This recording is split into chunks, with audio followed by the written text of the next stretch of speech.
Cette semaine, nous parlerons de Pichu. Il est longtemps resté sous les radars, mais heureusement, un jeune breton nous a montré la vérité dessus. Aujourd'hui, on va enfin savoir ce qu'il a dans le ventre. Bienvenue dans Arrêtez de vous faire douiller. Avant de commencer quoi que ce soit, j'aimerais que l'on parle d'une petite particularité que Pichu possède. Dès que Pichu effectue une attaque électrique, ce dernier se blesse et s'inflige donc quelques pourcents à lui tout seul. Je ne vais pas m'amuser à tout lister, gardez juste en tête que Pichu ne pourra pas maintenir une pression avec ses attaques indéfiniment, car plus il tape dans le vent et plus il vous donnera l'avantage au niveau des pourcents. Au passage, sachez que même si ça a des avantages de manière générale, eh bien dans certains match-ups ça peut avoir son utilité. Par exemple, face à Luigi, il peut volontairement s'affliger quelques pourcents car ainsi il pourra éviter plus facilement son 0 to death. S'il y a une situation à éviter face à un Pichu, c'est bien les situations de tech chase. A partir d'un certain pourcent, votre adversaire peut vous mettre un simple petit jolt ou un air, ce qui aura le malheur de vous envoyer sur le sol avec une très courte fenêtre pour tech. La tech chase de Pichu est absolument démentielle, alors une simple erreur d'inattention et c'est votre stock qui partira sans crier gare. Pour y faire face, rappelez-vous que le nerf met en tech chase à partir d'environ 50% et que le T-Jolt en l'air fait de même à environ 90%.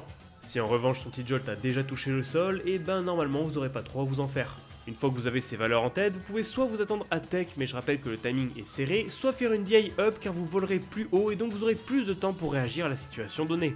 A vous de voir comment vous allez gérer ça en match pour éviter les reverses trop violents. Contrairement à ce que beaucoup pensent, il y a effectivement une différence entre le Thunder de Pichu et celui de Pikachu. En effet, celui de Pikachu enverra où l'adversaire se trouve au moment du coup, tandis que celui de Pichu enverra systématiquement du côté où Pichu regarde. Alors, ça paraît parfaitement anodin, mais en réalité, cette simple différence permet à votre adversaire d'avoir accès à un paquet de kill moves dévastateurs. Par exemple, Pichu peut vous faire up throw Thunder aux alentours de 120% et reverse l'attaque afin de vous envoyer du côté du bord le plus proche. Le combo est parfaitement true, mais Pichu doit savoir si vous allez DI in, DI out ou ne pas DI du tout. Si votre adversaire arrive à vous attraper, pensez juste à mix-up votre DI afin de ne pas lui laisser cette opportunité. Maintenant que vous savez ça, sachez également que les Pichu adorent attraper les ennemis qui sautent au-dessus du ledge. En effet, si vous faites une zone rouge, votre adversaire pourra facilement descendre avec un upper et vous récupérer à coup de Thunder. Ici, pensez simplement à ne pas sauter dans cette zone, quitte à patienter offstage et surtout le punir si jamais il rate son attaque. Je ne sais pas si vous le saviez, mais Pichu possède quelques frames d'invincibilité sur son down smash. En effet, pour une raison qui m'échappe totalement, Sakurai a jugé bon de donner pas moins de 4 frames d'invincibilité au down smash de Pichu. Alors, dit comme ça, ce n'est peut-être pas forcément effrayant, mais sachez que en landing ou surtout au ledge, cette option peut être utilisée pour vous surprendre car pendant 4 frames il sera invincible. Bon, bien sûr, ça reste un smash relativement lent, donc si votre adversaire rate son timing, n'hésitez surtout pas à le punir comme il faut. Pichu possède ce que j'aime appeler un DI trap. Lorsque votre adversaire vous aura grab au bord de la map, vous aurez deux choix de DI qui s'offriront à vous. Soit vous faites une DI vers l'intérieur et vous prenez le Thunder, soit vous faites une DI vers l'extérieur et vous mourrez de la F-throw.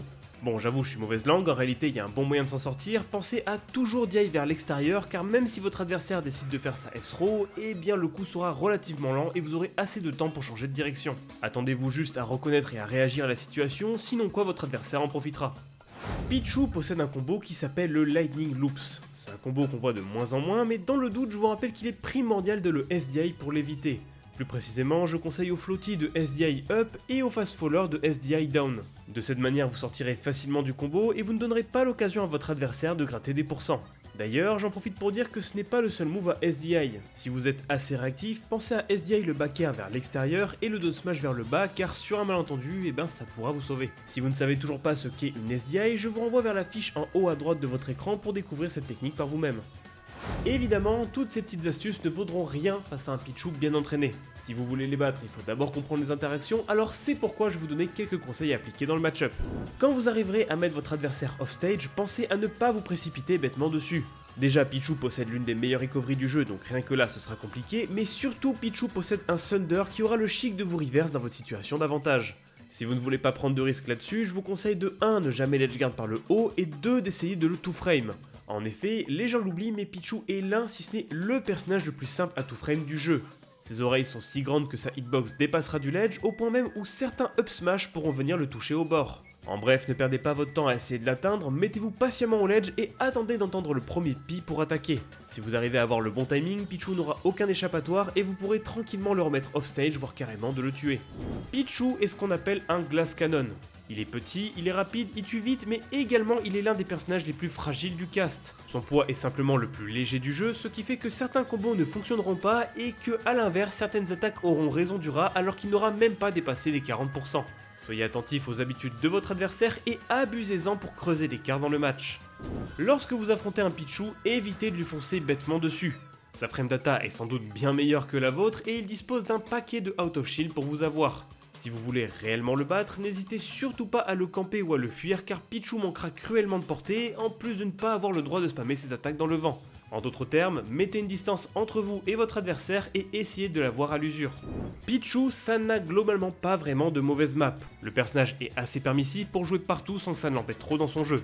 Néanmoins, notez que si vous en avez l'occasion, bannissez DF, Kalos et TC car ces dernières l'avantagent grandement et croyez-moi, vous ne voulez pas voir un Pichu optimisé dessus.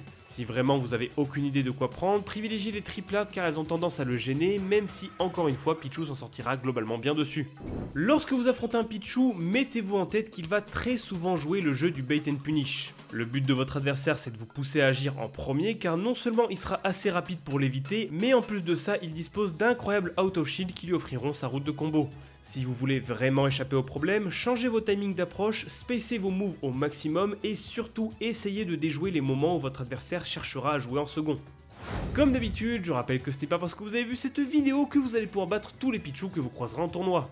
Le personnage peut faire rapidement paniquer n'importe lequel d'entre nous, alors c'est pourquoi je vous laisse un lien vers le Pichu Corn pour aller bosser le match-up avec eux. Un immense merci à Atomic Integer, Nono, Wing, Koryo, Rivers, Dizé, Naitoru et surtout Pancake pour l'aide lors de l'écriture de cette vidéo. Si vous souhaitez vous entraîner face à un Pichu, je vous laisse leur Twitter en description. Cet épisode est dorénavant terminé, j'espère qu'il vous a plu. Comme d'habitude, je vous recommande de vous abonner à cette chaîne YouTube ainsi qu'à mon Twitter, comme ça vous ne louperez rien des prochains épisodes. Quant à moi, je pense que j'ai tout dit, je vous dis donc à la semaine prochaine pour une nouvelle vidéo. Salut!